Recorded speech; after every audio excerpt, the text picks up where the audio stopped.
This is the Samsung Galaxy S4.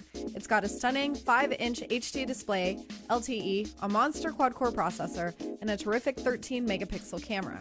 It's got a ton of other features besides, and all of those together make this one of the top smartphones you can get. I'm Jessica Dahlcourt for CNET, and let's see what it's got. The all-plastic Galaxy S4 looks a lot like the Galaxy S3, but it has a larger screen and details that make it look just a little bit more high-end. It runs Android 4.2.2, which is already packed with features, and layers its own TouchWiz interface on top.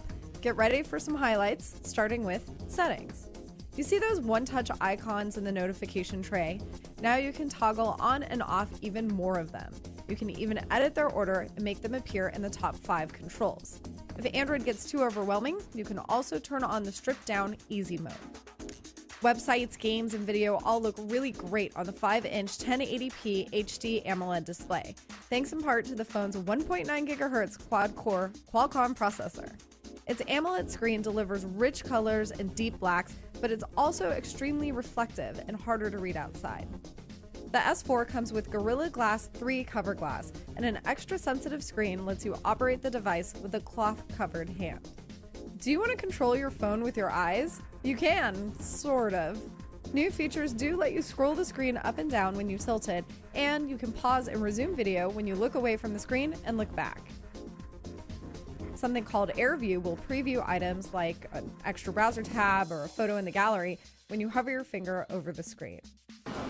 The S4's 13-megapixel camera and 1080p HD camcorder are really great, and the 2-megapixel front-facing camera, it's not that bad either.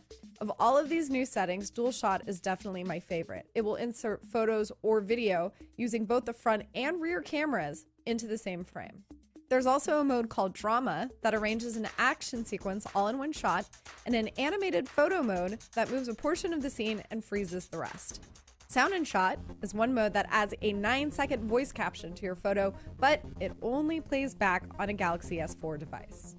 Now, the problem with all these fancy tools is that you really have to plan out in advance when you're going to use them. So I just wound up taking most of my photo and video in regular old automatic mode.